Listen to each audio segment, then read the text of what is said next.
ప్రీతమ అవతార్ మెహర్ బాబా కీ జై. ఇప్పుడు మనం చూస్తున్నది అవతార్ మెహర్ బాబా నర్సన్నపేట కేంద్రంలో ఉన్నటువంటి బాబా యొక్క దివ్యమంగళ స్వరూపం. ఈ కేంద్రం 20వ తేదీ ఏప్రిల్ నెల 2008లో ప్రారంభోత్సవం జరిగింది. ఆ ప్రారంభోత్సవానికి బూర్గుల రామకృష్ణయ్య గారు, శివ చింతామణి గారు, శ్రీకాకుళంలో ఉన్నటువంటి బాబా ప్రేమికులు, ఆంధ్రప్రదేశ్లో ఉన్నటువంటి అనేక మారుమూల ప్రాంతంలో ఉన్నటువంటి నా స్నేహితులు, బంధువులు అందరూ కూడా ఈ కార్యక్రమానికి ఆ రోజు అటెండ్ అయ్యారు. అలాగే స్థానికంగా ఉన్నటువంటి ధర్మాన కృష్ణదాస్ కూడా ఆ రోజు కార్యక్రమానికి వచ్చి బాబాకి పుష్పమాలంకృతం చేశారు. ఇది ఆ సందర్భాన్ని పురస్కరించుకొని 16 సంవత్సరాల క్రితం ఇదే రోజున నర్సన్నపేట కేంద్రం ప్రారంభోత్సవం జరిగింది. ఈరోజు మరలా దర్శనం అంటే బాబా యొక్క ఈ కేంద్రం యొక్క ఇనాగ్రేషన్ డే సందర్భాన్ని పురస్కరించుకొని ఈరోజు మార్నింగ్ నేను ఈ ఫోటోలు తీయడం జరిగింది. మన స్నేహితులకి అందరికీ ఈరోజు నేను షేర్ చేస్తున్నాను. ఇది ఏమైనా అవకాశం ఉంటే మీరు మెహరాబాదు ఎలా వెళ్తారో అలాగే నర్సన్నపేట కేంద్రం శ్రీకాకుళం జిల్లా ఇక్కడ ఎప్పుడు అవకాశం ఉన్నా మీరు వచ్చి దర్శనం చేసుకోండి. చాలా అవతార్ మెహర్ బాబా వారి సోదరి చెల్లిగారు అయినటువంటి మనీజా గారు కొన్ని రాళ్ళని ఇక్కడ బహుకరిస్తే ఇప్పుడు మనం చూస్తున్నటువంటి ఆమె స్వయంగా ఆమె చేత్తో ఇచ్చినటువంటి ఆ రాళ్ళని బాబా యొక్క ఆ స్థలంలో ఇప్పుడు మనం చూస్తున్నటువంటి ఈ చిత్రమాలిక ఈ ఫోటో క్రిందన అక్కడ ఆ రోజు మేము శంకుస్థాపన చేయడం జరిగింది.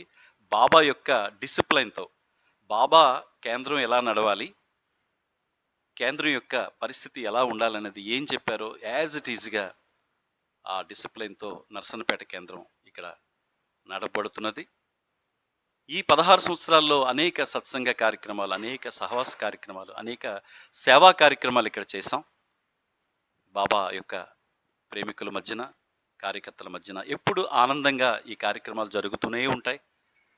ఈ సందర్భాన్ని పురస్కరించుకొని ఈరోజు నేను బాబాకి మరొకసారి దర్శనం చేసుకున్నాను. పాత రోజులు ఒకసారి జ్ఞాపకం చేసుకోవడం జరిగింది. ఇది మన ఫ్రెండ్స్ అందరికీ ఈరోజు నేను షేర్ చేస్తున్నాను. ఎప్పుడైనా మీకు అవకాశం ఉంటే మెహరాబాదు వెళ్ళమని మీకు మన ఫ్రెండ్స్ అందరికీ చెప్తూ ఉన్నాను.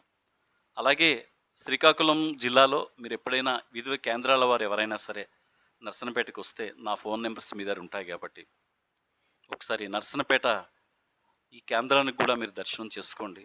బాబా అక్కడ కొలువై ఉన్నారు. ఎందుకంటే స్వయంగా బాబా వారి చెల్లెలు ఇచ్చినటువంటి, ఆమె స్వహస్త్రాలతో ఇచ్చినటువంటి ఆ రాళ్ళు ఆ శంకుస్థాపన రోజున చింతామణి గారు, నేను తదితర కొంతమంది బాబా ప్రేమికులందరూ కూడా వచ్చి అక్కడ శంకుస్థాపన చేయడం జరిగింది.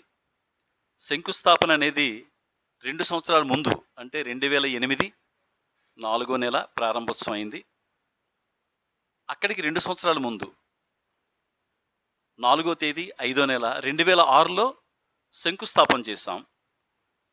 20వ తేదీ 4వ నెల ఏప్రిల్ నెల 2008లో ప్రారంభోత్సవం చేయడం జరిగింది. పూర్తిగా బాబావారి అనుగ్రహంతో. ఎందుకంటే చాలామంది నర్సన్నపేటలో అనేక మందిరాలు ఉన్నాయి. కృష్ణ మందిరం, రామ మందిరం, శివ మందిరం, అన్ని మందిరాలు ఉన్నాయి, సాయి మందిరం. బాబా నీ కేంద్రం ఇక్కడ ఉండాలని మనపూర్వకంగా చాలామంది బాబా ప్రేమికులు కోరుకుంటే అది జరిగింది. అప్పట్లో బాబా ఒక టీముని ఏర్పాటు చేశారు. ఆ టీములో ఇప్పుడు చాలామంది ఉన్నారు, చాలామంది లేరు. ఈరోజు ఈ సందర్భాన్ని పురస్కరించుకొని ఈ విషయాలు మీతో నేను షేర్ చేసుకుంటున్నాను. Thank you friends, thank you. జై బాబా. అవతార్ మెహర్ బాబా की जय. అవతార్ మెహర్ బాబా की